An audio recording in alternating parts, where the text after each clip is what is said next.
আসসালামু আলাইকুম।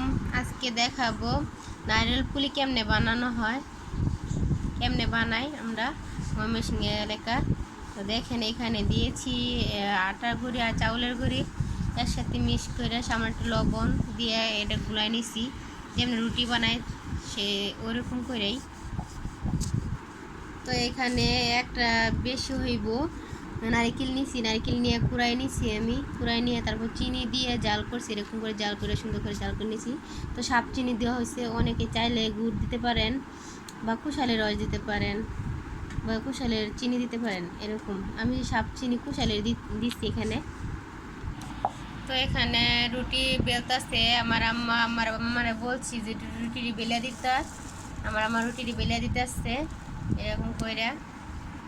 তো এরকম করে একটা মুখা দিয়ে কাটে নিতে আসছি, যেহেতু আমাদের ওই ফুলের ডিজাইনের এটা নাই, ডিজাইনের মুখাটা নাই।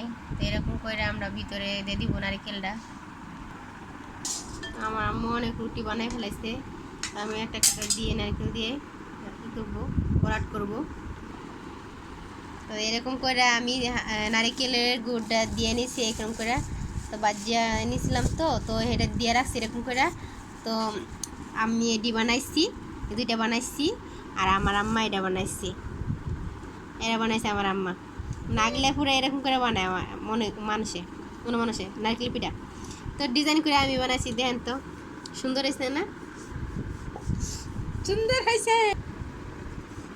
তো দেখো নারিকেলের পিঠার মধ্যে একটা ডিজাইন করছি, দেখো তোমরা কি চিনবা নাকি? রেস্টুরেন্ট যদি খায় থাকো তাহলে অবশ্যই তোমরা চিনবা যে কোন ডিজাইন করছি, কি পিঠার ডিজাইনটা করছি। তো এটা কিন্তু এরকম করে বানায়। তো এই পিঠার নাম হচ্ছে মোমো পিঠা। এর যে মোমো পিঠার ডিজাইনটা আমি কিন্তু করছি। এরা কিন্তু একটা পিস মানে অনেক টাকা লাগে, দুটাই কিন্তু 100 টাকা ইয়ে কিনতে পাওয়া যায়।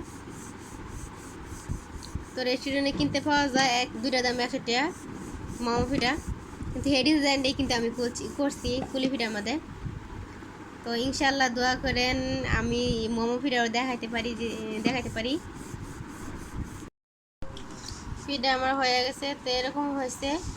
তো সুন্দর করে বাজিয়ে নিলেও কিন্তু হয়, ভাজা হয় নাই আমার সুন্দর, তা পুরা লাগিয়ে গেছে হালকা হালকা।